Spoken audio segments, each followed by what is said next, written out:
Hello all, me again. I'm going to start off with the views expressed in this presentation are my interpretation of the information that's in the McKenzie textbooks and are not the views of the McKenzie Institute International. Okay, so back at it. What we're looking for during the assessment is the range of motion. We're looking for deformities. Do they have a lordotic deformity, a kyphotic deformity, or a lateral shift? Meaning, is this patient crooked in any such fashion? Is there any deviation on movement when we're asking the patient to move through the range of motion? What's the quality look like? Are they grimacing? Are they in pain? We're asking them about their symptoms. Do they have normal curve reversal in the spine? And is there a loss of normal function? Procedures. One of the big things with MDT is that the clinician-generated forces should never be used before patient-generated forces have been attempted. Yes and no. So this statement taken as is contradicted in the book because on day one, if you're unclear of your classification, you can use clinician-generated forces in order to help clear up that classification. So ideally, we have the patient doing the activity to reduce symptoms, but if we're unclear as to what we're going to do to reduce the symptoms, we can go hands-on to try to help clear up the classification. Only when symptoms remained unchanged following a procedure should a forced progression be considered. So when symptoms are unchanged, that gives you that yellow light. Yellow light, like I said before, you force progress, and you force that light to turn red or green. The principles that you're looking at, extension, lateral, or flexion, we'll get back into this as we go forward. The extension principle, if you look at this statically, you're looking at prone. This may increase central pain. That's okay. If peripheralizing with prone, you can try your force alternative or go into a different direction. So what this means is that if the patient is peripheralizing in prone, you do not progress force. So you don't go to prone on elbows and you don't go to press-ups. If the patient is peripheralizing, that's your red light. You can try a force alternative such as back bends, or you go into a different direction such as the lateral or flexion principle. Assuming they don't peripheralize, you can progress on to prone on elbows. Sustained extension, mostly used with the kyphotic deformity, or you can use that to confirm an anterior derangement. Meaning if you suspect that this patient is going to get better with flexion, you can put them into sustained extension, and typically what you'll see is a block of flexion that occurs. I've seen a few of these in my career where you have this true anterior derangement in which you have a major block to flexion. One of them just happened to be a physician who was shocked when I put him through repeated flexion and lying, and his standing flexion improved to full. And then I just had him do some sustained extension and lying and completely blocked his flexion. He wasn't quite sure what to make of that, so it didn't really matter. It was more of an educational thing for me to teach the physician as to, how predictable patterns can be and what we can do to help patients. Obviously, I ended up helping him. I didn't leave him with a blocked flexion. Anyway, sustained extension is mostly used with the kyphotic deformity. These patients, kyphotic means that they're stuck in flexion. Okay, these patients, they can't tolerate a great load of extension to start with, and so you start off with the lowest level of extension that the patient can tolerate. And some patients, that may literally be prone over pillows, and I know it's not extension, but it's relative extension compared to what they may be standing in. And so then you slowly start removing the pillows. I've worked with some patients like this, and it could take up to 2 hours to reduce some of these derangements and restore full extension. Some of the other things that you could do are postural correction. If sitting is an aggravated factor and you notice that they're sitting in a slouched position, check their posture, change it, put them into an extended position, and see how it affects their symptoms. Not necessarily saying that an extended posture is the best posture. There's some research out there. The research was done by Robin McKenzie, so it's maybe a little biased because it's looking at his lumbar roll, but there's some research out there that talks about flexion versus extension sitting posture. The dynamic means movement-based extension. And so you have extension and lying, EIL, that's your press-up, elbows fully extended. Extension and lying press-up with patient overpressure, that's where the patient allows their pelvis to sag down on the last few reps. extension and lying press-ups with clinician overpressure. There's specific hand placements. I highly recommend people take the MDT courses in order to learn how to do these positions and maneuvers. Extension and lying with belt fixation. This is that classic picture of somebody belted down to an ironing board. I don't see patients doing that anymore. There's other ways to try to get this fixation, but besides the point. Extension mobilization. Again, MDT uses a butterfly grip. I highly recommend, I'll say it again, I highly recommend taking the courses so you can learn how to perform these mobilizations. Extension and standing, and then slouch overcorrect. The extension principle with the lateral component is done hips off-centered, and you shift the hips away from the side of pain. And one of the things that MDT tends to do is close the joints first, so close off the facets prior to opening the facets. And so if your symptoms are on the right side, you would close off right side of facets first. And so you shift your hips away from the side of pain. And then you could do overpressure either in the sagittal or lateral plane. Lateral is, it's funny, this lateral mobilization in prone, people don't tend to think about this one very often. And I don't use it too often, but I can say it's been more than a handful in my career. And when I can remember taking the test for MDT many, many moons ago, and we were in the study group sitting outside the class because we were getting ready to go in there and practice our mobilizations. And somebody said, I've never seen this mobilization in the course, and I've never practiced this one, even though it's in the book, And so there's a lot of mobilizations that are in the book that, people may not practice frequently, but they're good to know because you want to know all the different methods that you can provide force onto the spine in order to create a change in the patient's symptoms. Extension mobilization, rotation mobilization, and rotation manipulation. So again, go take a course. Highly recommend it. You'll best learn this stuff through a course or a study group. Lateral principle, self-correction of a lateral shift or side gliding. I think everybody learns this in school now. It's funny that this is the thing that was most taught in school was this shift correction.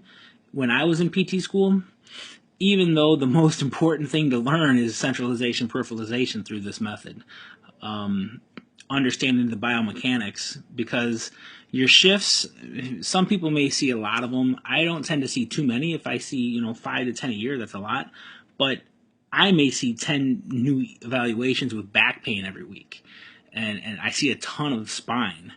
And if all you learn from school is shift correction, it's doing you a disservice because back pain is the number one reason why people get referred to physical therapy. And even that is only, I think from the Fritz article, even that is only 7% of the population with back pain. So it's a greatly underserved population through physical therapy, but in school they don't teach you enough of how to actually help these patients. And again, always pay attention to the symptomatic response. The flexion principle, flexion and lying, flexion and sitting, flexion and standing, and flexion with clinician overpressure. Flexion and standing, specifically, if you produce symptoms down a leg, you may be seeing an ANR. Flexion and sitting can be used to treat an anterior derangement and in the treatment of an ANR. For those of you that are watching this on Facebook, I highly recommend you look up Charlie Johnson and the DPT Mentors group. There was a case study that he presented regarding an ANR on that group, and you can walk through his clinical reasoning as to why he did what he did with that patient. Flexion with lateral component, flexion and step standing. I don't tend to use that one too often. Rotation and flexion, I tend to use that a lot. Rotation mobilization in flexion, and rotation manipulation in flexion. Don't use the manipulation very frequently, but the rotation I'll tend to use, I'd say almost 30 to 50% of my patients, I'm using some sort of rotation with my patient, whether it's rotation and flexion or hips off-centered. I mean the lateral component, either rotation and flexion or hips off-centered. Patient management. This education piece, I cannot stress this enough. Again, one of the biggest things that I try to do is educate, and over-educate. Especially for those patients that are receptive to education, man, throw it at them because there's so much valuable information that's out there. So, an explanation of the problem is the most requested information by patients. Failure to provide adequate information is a common cause of dissatisfaction. I recently went to a Dave Ramsey leadership seminar, and he said to be unclear is to be unkind. And so you really do want to be clear with the people that you come in contact with. Treat your own back. 9 months after reading the book, those people who have the education from Treat Your Own Back, they'll continue to use that information from the book to do their exercise, partly because they understand why they're doing it. Information can turn a patient from a passive recipient to an active participant in their health care. There was a comment on Facebook, I don't know, I think it was the student physical therapy page, in which they talk about when is a passive intervention good.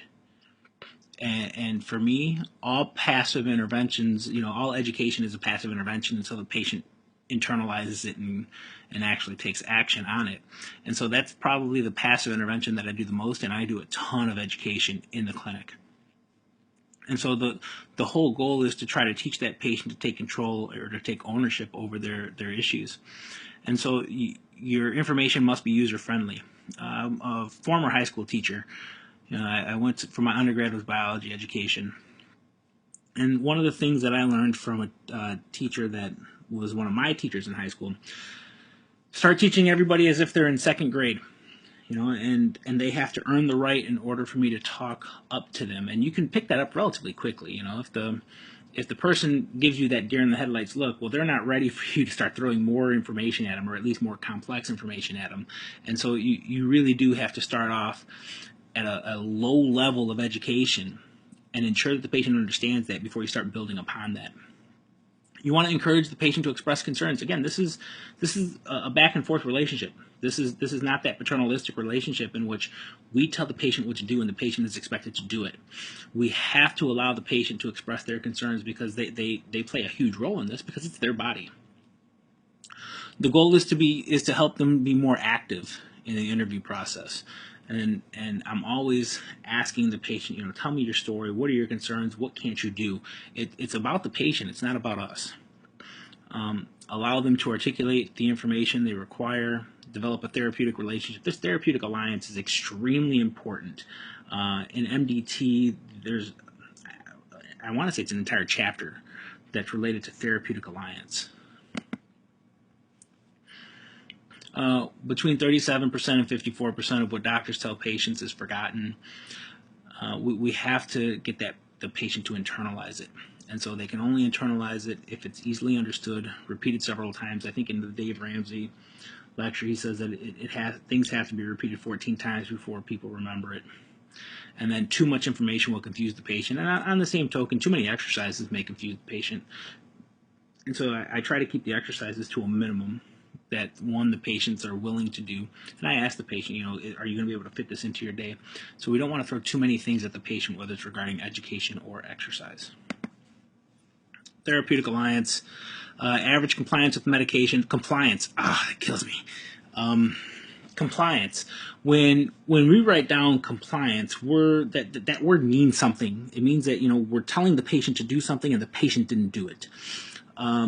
If the patient is not compliant, I take part of the blame because apparently I didn't explain it well enough for that patient to understand, or that patient just wasn't ready for change. And either way, I missed it. If that patient wasn't ready for change and I'm trying to force this patient to change, I missed the steps to get to that point of change. And so I'm not a huge fan of the word compliance. Anyway, average medication compliance is 50 to 60%, and therapy is 40%. We look at some of the barriers, lack of positive feedback, degree of perceived helplessness, external locus of control. You're trying to get the patient to take ownership over their issues. regimes that aren't tailored to the patient's day. I mean, if I have a patient who's an office worker and they're going to need flexion rotation as their intervention, you're darn tootin' I'm going to try to find a way to do that in sitting, because most of these patients aren't getting on the floor, and they're definitely not going into the bathroom to get onto the floor. So I got to find a way to tailor the exercise that I need the patient to do. And I'm not going to say exercise. I have to find a way to tailor the movement that I need the patient to do in order for them to do it during their day. And again, unclear explanations and lack of reasoning, that's one of the barriers to getting a patient to perform their exercises. To be unkind is to be unclear, and to be unclear is to be unkind. Keep going. Sorry, that was time. I'm about ready to cut out here for the day. Other things going on. Again, this is a shared decision-making process. I explain to the patients what my role is. My role is not the doer of healthcare to that patient. My goal is to, I said it to a patient today, my goal is to act as the tour guide through this episode of their pain. And I will help them get through it, but I can't fix them. And a long time ago, I used to be egotistical, and I used to think that I was the fixer. And I realized that if I try to play the role of the fixer, that patient keeps coming back. I guess good for business, but bad for healthcare. And so now that I see myself more as an educator and more of a team player with the patient, my patients tend to do better. They're less afraid to ask me questions nowadays. Anyway, we want active involvement from the patient instead of passive submission. The goal is to make sure that the patient sees this as a team, and I let the patient know what I expect out of them and what they can expect from me. And so, again, patients enter all situations with their own expectations, feelings, and fears. Clinicians must recognize these issues. I say this to my students all the time. You have to read your patient as fast as you can. Not every patient is the same. And every back pain, even though we're trying to classify it, and we can come up with all of these numbers for classification in terms of, derangement, dysfunction, postural, and how many patients as a derangement, how many of them are extension or lateral or flexion. Those numbers don't matter as much. Because if I can't get through to the patient, if I can't speak to that patient, and I can't get that patient to open up to me and trust in me, then I'll never get them to do the exercises that I need them to do. And so understanding your patient is the most important aspect in physical therapy. And I think that is not emphasized enough in PT school. You have students that are coming out and they really know, stats, and they know diagnoses, but they can't read people. And reading people and communication is the most important skill for clinicians.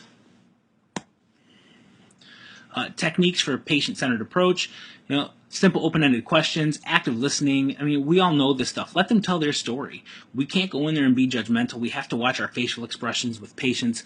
That's another thing that, I try to talk to students about is, it's hard, but you have to control your facial expression. If a patient tells you something that you've never heard before, you can't take that sideways, dog look. I say dog look because it reminds me of a dog when they're trying to understand what the owner is saying, and they turn their head sideways and it's almost questioning the patient. We can't take that look with the patient, because then the patient will start to believe that we don't know what they're saying, or we don't believe in what they're saying. So we really do have to control our own emotions and our own judgments. You have to adjust your vocabulary to the patient. Senior Sosnowski, when I was at Providence Catholic, shout out anyway, said that if you are extremely intellectual, you can always come down to where that patient is at, assuming that you care enough to come down to where that person is at. But if you don't have the education, then you can't ever climb that ladder and go talk to academics. We have to be willing to come down and talk at the patient's level, or go up and talk at the patient's level. I've treated neurosurgeons, and so you have to be able to cater your message to the person that's in front of you. Encourage with verbal and nonverbal. Again, leaning in, eye contact, focusing, avoid being, behind the paper or behind the computer. Show interest, and I hate to say it like that, but some students go to school for so long, and when they get out, they don't understand that they need to be interested in the person in front of them. Clarifying and summarizing, I'll say it over and over again from Dave Ramsey, to be unclear is to be unkind. Paraphrase the patient's response. We want to let them know that we're listening. Ask further questions. And then at the end, summarize to give an overview of comments. I don't tend to do this as much, the summarizing, anymore. I used to do it on every patient, But as evaluation times are getting cut down and the amount of time that you get to spend with the patient gets cut down, the summarizing gets left out. But I will go back and restate some of the things during the objective portions. And so it used to be that after the history, I would go back and restate the entire history to make sure that that person knew. The only time that I do that now is if I could see from the patient that they don't think I was listening. Come back to this on another date. Thanks for watching. If there's any questions, please ask. What I'm going to ask from you is, if you're watching these presentations and you're enjoying these presentations, or you're learning something from these presentations, please give them a share, give it a like, send it on to somebody who can also learn from them. Thanks for watching. Have a good day, guys.